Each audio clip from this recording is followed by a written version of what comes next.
Good evening, lovely viewers. You are welcome to Africa Mirror Television Switzerland. And tonight we will be talking about the role of the church and HIV positive and its support groups. I have here with me two lovely ladies and a gentleman, and I will be introducing them to you shortly. Just at my extreme left is Cynthia Fregene, who happens to be working with 8 Healthy in Bern. And then after her is Pumzile Mabizela from KZN, South Africa. And she's actually a reverend minister and a gender and HIV awareness activist. I have here with me Apostle Charles Ibikwe from Christ Covenant Ministry in Biel, Switzerland.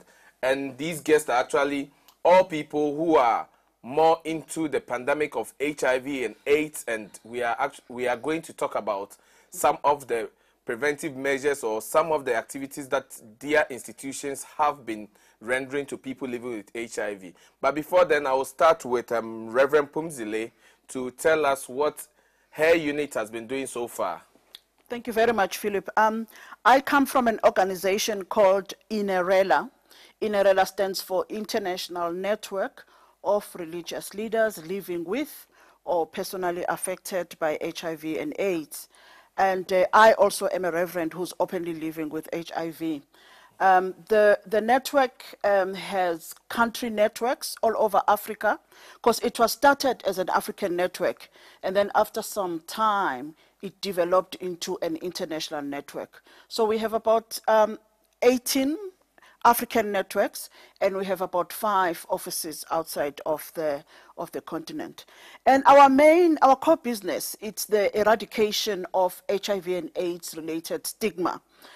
We have realized now, with all the research that has been done, all the evidence that we have, that HIV is a manageable condition.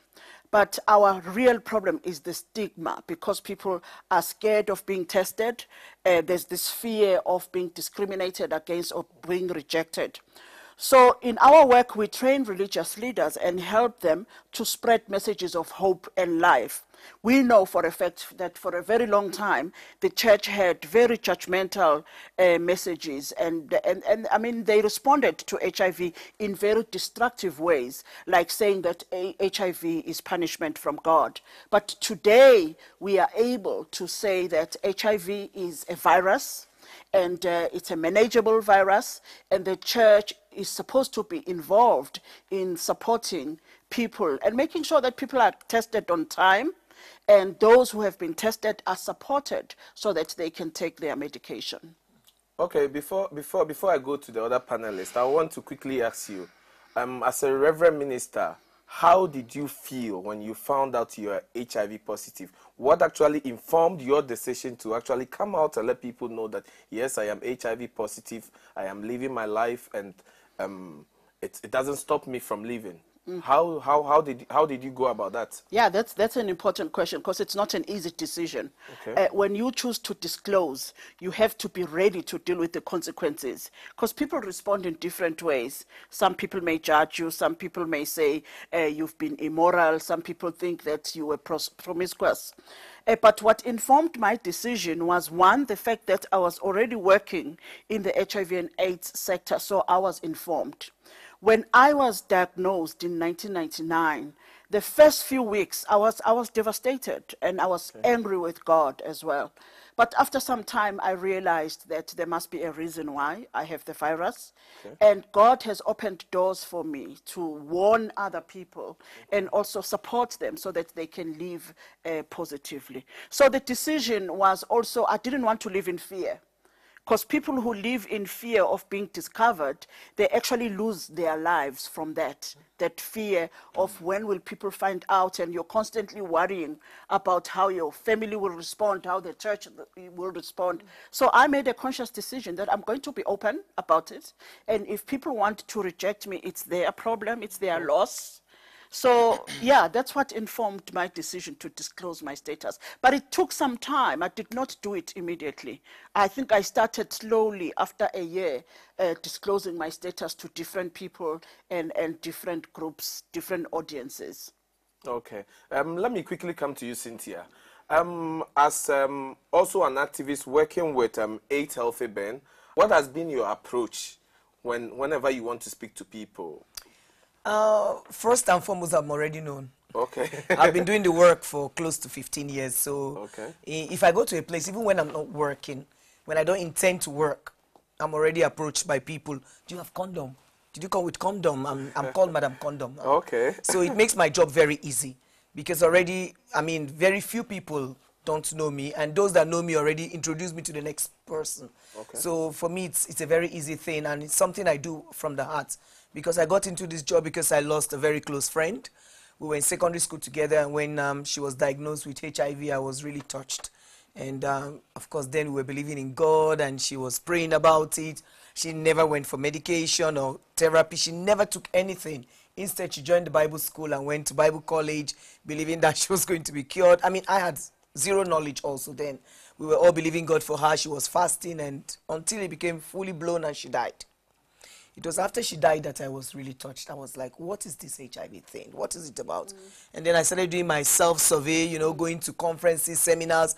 That's how I came across my boss who saw me and was like, wow, I see you in every seminar of this HIV thing. What's about it for you? And I was like, I lost a very dear friend, and for me, it's something I'm now interested to save lives. Okay. So it's something I do with passion until today. So when I go to talk to people, I'm talking to people from the heart. Because presently I have a couple of friends, family that are also infected, and I know about it, but I'm not allowed to talk about it. And so it's still the fear of stigmatization, so I help them. And for me, I go around helping everybody. Again, let me go to Reverend Apostle Charles, because you made mention of God and your friend going to church and all that. Apostle Charles, I want to ask you this. Yeah. Within the framework of the church, yeah, what is the approach of dealing with sexuality and HIV in the core of the church? Actually, when you come in terms of that, that's where you see the ability of faith working in the life of individual. Because when you are sick or when you are a victim, it's not all about the medication. It is all about you, personality of you. Because if you, like, for example, I have somebody already in our church. She has been diagnosed that she has an HIV. She's from Ivory Coast. Actually, she had a spouse, but the spouse left her because she has this symptom. And she came to me. The way she was so sad. She was afraid, and she felt that nobody is rejecting her. Actually, then I have to bring her close to minister to her, give her a good counsel. And at the same time, I begin to develop her faith to make her to know that this you have, even though everybody rejects you, God never rejects you. Actually, trying to build her mindset to change it, that if the spouse left her, that she can also continue her living without being afraid. You see, first of all, I removed the atmosphere of fear, okay, to build her that God can do what no man can do. Actually, the medication is there because you can take a medication, but if you don't take it with your belief that it can work, it can never work. Okay. Because that is also the area that churches are not really being active. But when you are active, you can interact with your followers to address them the reality of life, because life is spiritual. You see, when you are diagnosed by HIV positive and this comes to you, first of all, the awareness of it, okay, can make the person to be rejected or to be accepted. So like this lady, I accepted her while she was rejected. She was crying. She didn't know what she have to do. Actually, because she wants someone to give her, to encourage her, or also to direct her what to do. In this process, after praying with her, I told her, you know what, do you believe in miracle? She said she believes. I said, because miracle is not activated by men, but this is another dimension of healing. because you can be, the medication is good, but you have to believe that with God, all things are possible. Do you know what? For my surprise, Linda, she went to the clinic in Bill, to the highest hospital there. She made a test in this, but the test that she did in Africa that put her that she is diagnosed by HIV positive, she did the same test here, and she found out that she's negative. Do you understand this? Because of what? Within herself, she has to build something very relevant to continue her living. But if she comes to me as a pastor, then I cut her lifetime short, bringing more fear in terms of this. She will lose hope, she will be discriminated, and she can also commit suicide, because a lot of people have committed suicide because of rejection. Okay. Let me quickly come to Reverend Pumzile. Let me put that there, yeah. Reverend Pumzile. Yeah. In terms of Apostle was saying something with faith and everything. Do you agree? Because I tend to believe that the doctrination of the church and the pandemic of HIV kind of have a weighing on each other, because most people are actually suffering because of the way the church is actually treating the awareness campaign and the way the church is moving the agenda of HIV and AIDS. So I want to ask you, as a reverend minister, do you also agree to what Apostle Charles is saying about faith, and you can get tested, and you can get tested and it's positive, it can get tested, it's negative and all that. What's your take on that? Before I respond to that question, I think I would like to say something about stigma. The network that I work for, it was established in 2002. Okay. And one of the things we identified very early is that we have 6 evils that we are dealing with in our responses to HIV and AIDS. It's stigma, it is shame, it's discrimination, it's denial, it's inaction, and misaction. And we have found that there are lots of pastors who mislead people, and they tell them to stop taking their medication because they will be healed. And that is very dangerous, because medication is a gift from God. I believe it's God who gives the scientists the wisdom to come up with the medication. Therefore, our faith should be accompanied by wisdom, where we make choices that will prolong our lives. So we should be encouraging people to take their medication, and they should continue believing in God, the God of miracles. Now, I'm not sure about the cases where people were tested positive and negative. But of course, we serve a God of mysteries, a God of miracles. But I know that there are people who have lost their lives because they were told by their pastors that you are now healed, you don't have to take your medication, and then their lives deteriorate and they die. And we have a moral obligation as the church to tell people the truth and refer them to health centers that will give them the tools that they need to prolong their lives. On the issue of sexuality, it is very sad that when we became aware of HIV, it was very much linked to sex and morality. And that is why the faith community responded in a very negative way. But sex is nothing, there's nothing negative about sex. Sexuality is a gift from God. All we need to be teaching people is to be responsible and embrace and celebrate this gift in a responsible way. But what we are doing in the church, unfortunately, is we have demonized sexuality. Whilst it's something beautiful, you and I would not be here today if there wasn't sex.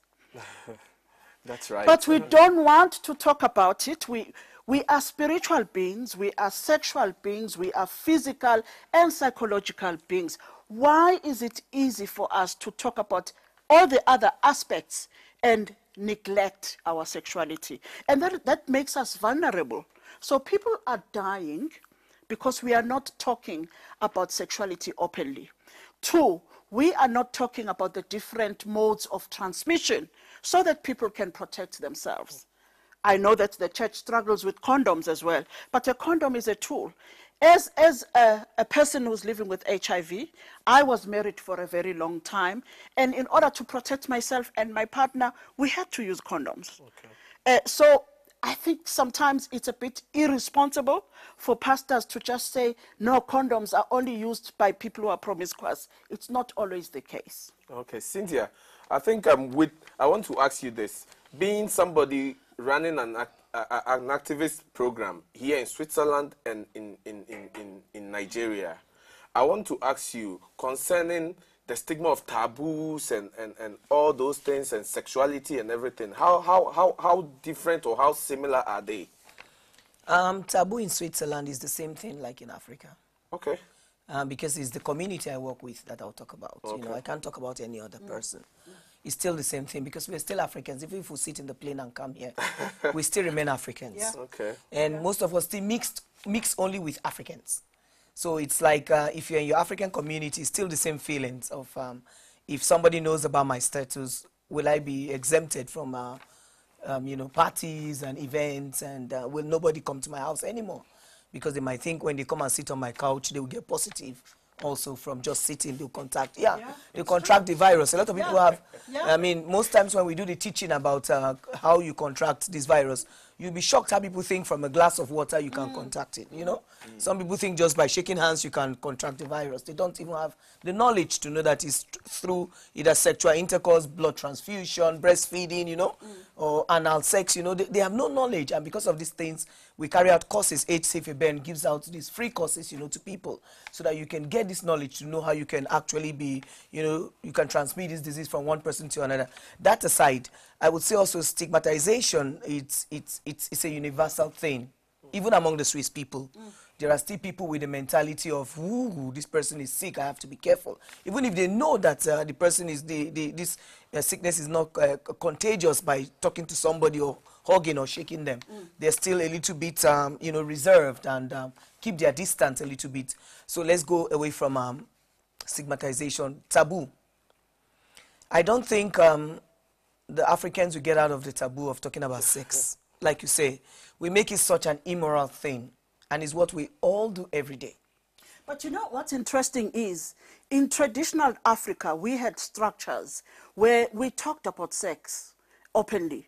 So young women were sent to older women, and they would be taught what sex was and how to behave, and it was the same with men. But when Christianity came, or all the other faiths, they destroyed these structures. I think if I'm not mistaken, we used to have puberty rights Exactly. where these young girls were being taught, they go through the puberty stages and everything. Yeah. But I think it's no more. Like you the don't see them anymore. The challenge for the church is developing alternatives. Okay. Yeah, where we will be talking about these issues from a faith perspective. But what's happening at the moment is we are silent. The families are not talking about it. The structures are destroyed. The church or the faith community is not saying anything. So there's a lot of misinformation out there on sex and sexuality and its link to HIV. Okay. And I would like to talk about what Apostle Charles talked about, getting tested in Africa and then coming to church, you prayed for, and then you go test, and then you're negative. There are different possibilities, I would say. I'm a Christian, but I'm a practical Christian. That is to say, I believe in reality. I'm a realist. First, there's a possibility that either the test that was conducted in Africa was wrong. That is to say, they gave the person a wrong result. Secondly, it could be that the virus is no more visible. Undetectable. Undetectable, but it's still there. Yeah. That's a possibility. So, and then there's this miraculous possibility of being healed, which I don't believe in, I'm sorry. Because I've been a living witness, I'm a living witness to several people who have died from just having faith of being healed and not taking their medication. So I would strongly stand by her that she says the medication is from God, you know. You should take your medication and then you believe that you'll be healed, then you're healed. I want to come to Apostle. Yes, being please. somebody who is so spiritually inclined to faith and to miracles and everything. I want you to give me a vivid clarification. Do you think the church is doing is actually morally doing right by people living by HIV, telling them to believe in faith than to believe in taking their systematic medicinal approach to keeping themselves healthy? when it comes in the woman's systems. And this woman, she has only a word in herself. That's why I came in to say that I talked to this lady to transform her minds, to remove her minds from fear, and to develop with faith. You see, medication is there. I'm not against the medication. I advise people. But it is the matter of you, because you are a spirit, but you live in the body. You have a soul. This is a three function of you. You are a body, you are a soul, you are a spirit. So that's why I said God is a spirit. Believing in miracle. Miracle is what? It's our evidence to prove who we are. So if the church is against the medications, I'm not like involved or say church shouldn't be. You understand? But it depends on whom, on how you see it. Like me, myself, I advise people. Apostle Charles, I think I have to put you on the line on this. I want to ask you directly. So you believe, because I think scientifically it has been proven that so far there is no cure for HIV. Yeah.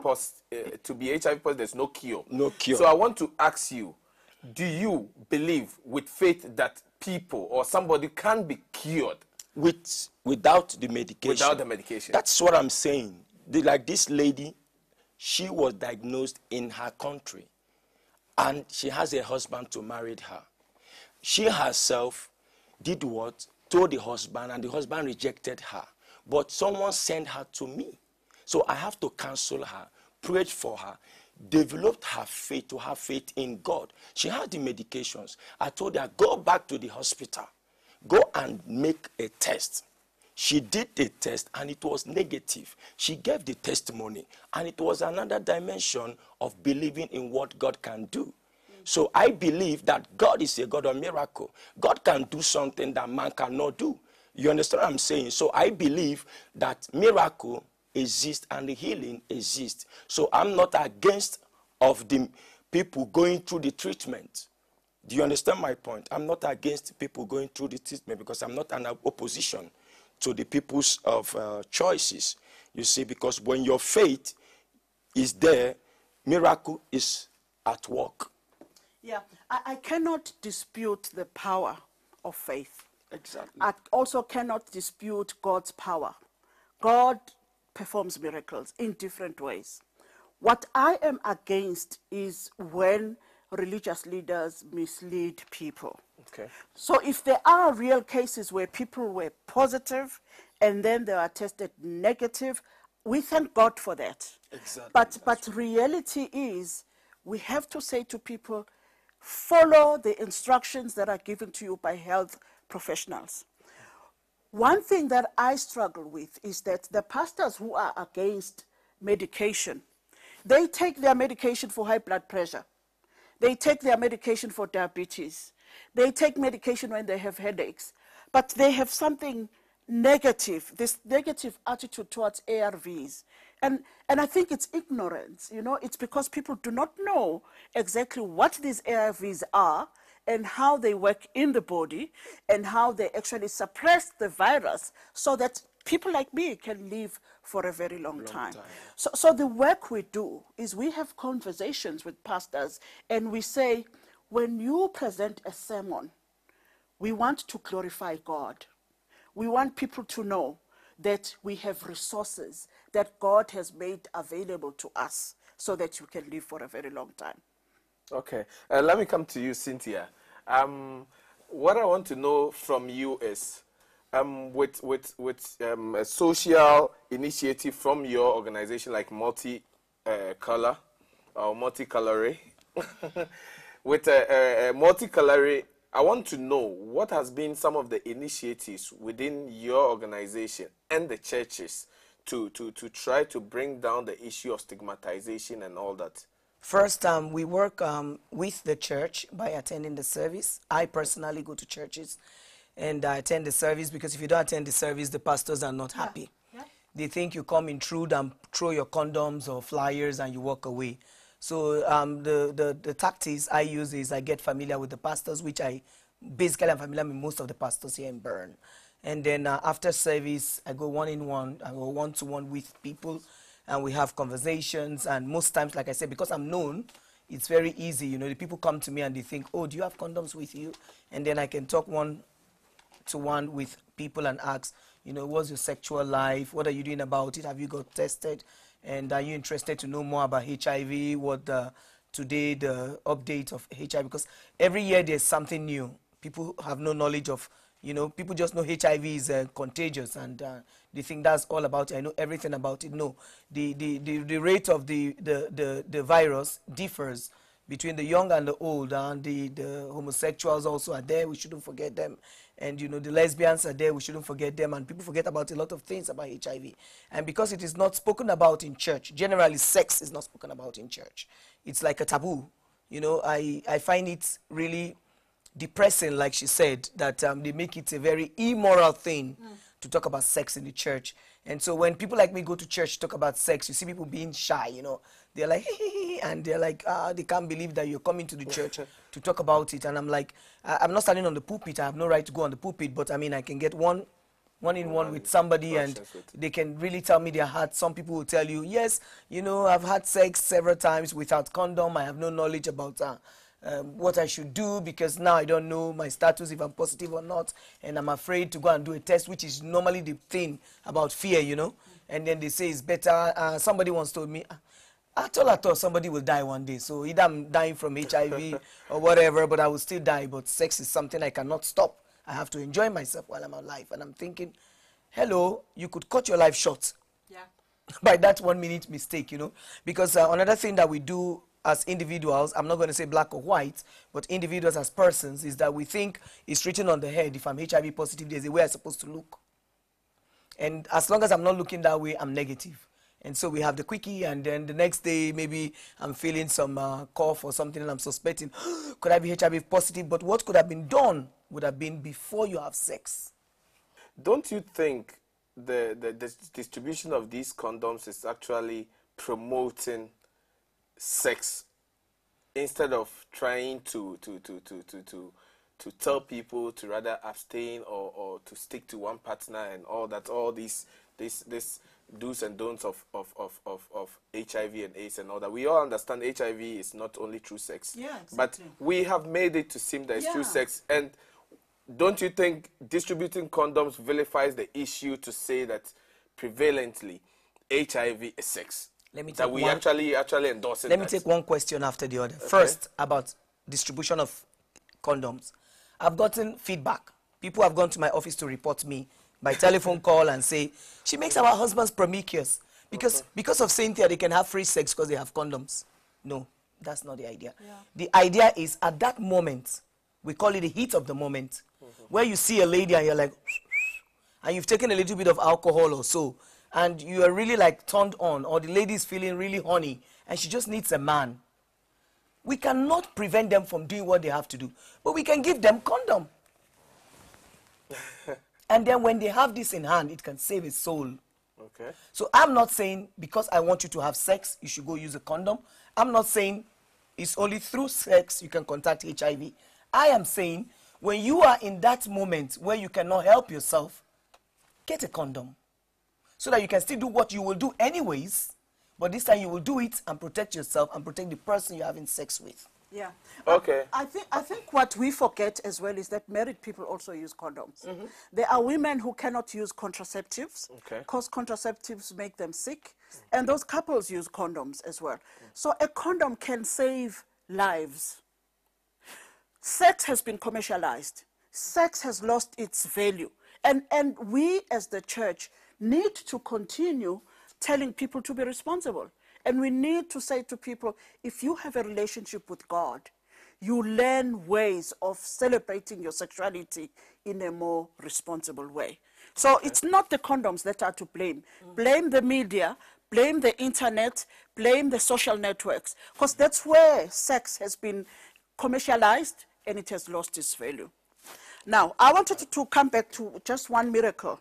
For me, the verse in Psalm 118, verse 17 and 18. That's my mantra. I shall not die, but live and declare the works of the Lord. When I tell people that I've been living with HIV for 17 years, they look at me and they think, this one, she's lying to us. Because of the way I look, I believe in God, and God is using this person who has HIV to change other people's lives. So the myths that we have on HIV, thinking that someone who's living with HIV will look very thin, or they will look very sad, they will look very sad. We need to dispel all those myths. And the best place to do it is in the faith community, in the church. Because people go there every week. So, and we should be teaching them how to respond to these issues that affect them. The pastor has just said something very important that is lacking in our churches: compassion. Lots of women are raped. So it's not a choice. They are raped by people that they do not even know, and they end up living with HIV. They go to church, the church rejects them. So how does that person understand God's love? And how does that person think about the concept of compassion if it's not there in the church? So that's very, you know, Jesus said the greatest commandment of them all, you love God with all your heart, with all your mind. And the second one is loving your neighbor. If we can't do that within our faith communities, then we have failed the gospel. Within the frame of the core of your church, Yes. do you have, within the church, do you have institutions that actually take care of people who are actually having these problems? Why I'm asking this is, Yes. I understand there are people, even when they find out that you have, you guys had sex in the church or anything of that sort, you cannot even sit in the front seat of the church anymore. You are cast to the back seat of the church. I want to understand, within the core of your church, Yes. specifically your church, do you have entities that actually deals with these issues separately than trying to shove these people into public eye and shame them like other churches do by saying you have shamed yourself, so you cannot sit here, and then you would have to sit by the gate to worship with us and all that? I just want to know, within the court, do your church bring these people out for people to know No, if you do that, that means you are bringing a judgment upon humanity. You see, because what I do when it comes in that terms is to first of all give a powerful and foundation counsel to the people. Like you counsel marriages, you counsel couples that want to get married. But you can't, if you bring the people outside in order to notify it to the other people, it's a taboo.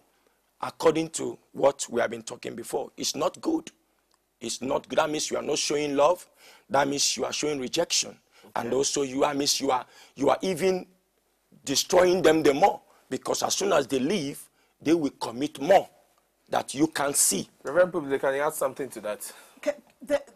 It can be done in a positive way. Faith communities can have support groups where people can share experiences and support each other. Yes. The reason why we have so much stigma, especially in the developed countries, is because nobody is talking about HIV anymore. You have medication, it becomes your own problem. I still need spiritual support.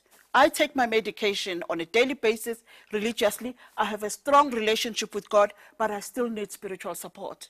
So the stigma will only be broken if we in the church create safe spaces for people who are living with HIV to come together and openly share their experiences and support each other. That is very important. That's one strategy that can be used by the faith community to break down the pillars of stigma. Also, in our sermons, I believe that when we teach the Word of God, we should be giving people tools that they can use to live lives of faith or lives that emulate the life of Christ. The fact that we claim to be Christians, it means we are followers of Christ. But we can only do that if the pastor from the pulpit talks about my problem of drinking too much. my pastor talks about my problem of not having a partner and feeling ugly. The pastor talks about the fact that I am hungry, I don't have any money. How does the church help me or empower me to have strong faith in God and live a positive life? So I think one of the challenges I have for the pastors, I'm meeting more pastors tomorrow, is I'm going to say to them, create safe spaces for people so that they can share their experiences without any fear of being rejected. Okay, Yes, I think this is very important. That's what I'm saying. We actually haven't had, except this lady in our community that came to me. So I have already created that avenue, that this is very, very welcome by showing her love and talking with her. But also there's other cases which we have other leaders that handle cases in a different directions. But when it comes in terms of something of virus or this is another dimensions which people comes, they share. But also you must understand one thing, in the society we are living today, people criticize others. Even when you speak, people, like what she said, people can laugh at you. But that's where faith works. For you to hold onto your faith and reject the criticisms, reject what people talks about your predicament. Because if not, you can't come out publicly to give a testimony of what you are going through. Like she is in a mission of testimony. That's how I see it. Or, testifying what she is in and how she's developing her daily life. It moving on. Okay, let me come. For want of time, I think our time is running out very fast. Can I just say something quickly? What both of you said as pastors, but as part of the audience, I will say the church should be a pillar where people are confident to come out and say their problems. Because when we're talking about HIV, we're just talking of one aspect. The church, they have what they call cell group, where they meet. The church I go to, I don't know if it's every church, where they meet every Tuesdays or Wednesdays or Thursdays. They have Wednesday service, then they have the Sunday service, then they have choir practice, they have usher practice, they have this practice and that part from different departments. I think it will help the church very much if the church also have a care group where they meet people who have personal problems like infections. Because if we don't talk about infections in church, we kind of make morality a very high thing that we can never, none of us can get up there. Because we think, Cynthia, I'm sorry to cut I have you to talk now. of now how multicolor, multicolor can just help. Quickly. We are on Facebook. Okay. You can go and check us on Facebook. And also, if you have our condom, you'll see our address. It's written there, how you can contact us. And also, we are trying now to go a little bit more on this kind of talk show. We have our telephone number written everywhere when we go for shows. When I give the condoms, it's very important. I also give flyers. And you can also visit our webpage to find out things. Okay. So let me come to you, my brother in Christ. Your final words to anybody living with HIV. What do you want to say to them? What exactly I want to say is that they shouldn't lose faith in God. Okay. You see, because when you lose faith, you lose the root and you lose the balance. And because the more you have the faith, the more you believe that tomorrow is better than today. You see, and it helps you to advance in life. Because if not, you don't have to keep silence. You have to say it out. Okay. Like the lady who comes to me and open up. If not, she has been silenced. By now, she could have been committed suicide, or she could have been rejected forever. But there is opening a door, which I said all the time in the church. The door is open. Whatever situation you are going through, not only about AIDS, also about your private life that you want to share. It's more deeper than this. Okay. Also, I want to advise the people that can always confide on the ministers who knows what life is all about. Thank you. Okay. Reverend Pumzile, your final words as somebody living with HIV and as a reverend minister as well, what would be your final word to anybody who is afraid of stigmatization, who is afraid to come out, who is afraid to even test to know his status within this HIV pandemic? What do you want to say to them? I think the first thing I want to say is that if you are human, you are vulnerable to HIV. Okay. The network of religious leaders living with HIV, we specifically share our stories so that people understand that if you are human, Do not ever assume that I am safe because I live in a certain way. Okay. Now, the second thing is, let us not accept the stigma that comes from outside. God still loves us, and you can live a very positive and long life. Continue taking your medication religiously and help others as well. Because that's another thing we've lost as Africans, this sense of community. When you help another person, it makes you feel better about yourself. So the more you support other people, you also feel stronger. Now, the last thing that I want to say is that the pastors who are misleading people, that's irresponsible and unacceptable. Let us promote messages of hope, messages of love and compassion within the faith communities. Okay, thank you very much, ladies and gentlemen. With viewers, we would like to thank you for sticking with us throughout this time. We've had a very lovely interactive program. We want to send a special thank you to Eat Healthy Bern for this special initiative. We want to say thank you to Multicolor or Multicolor, like my sister said, and I also thank my guests for all the education and the time that they've had for us within this time. My name is Philip James Wanjimba, and we'll see you next time.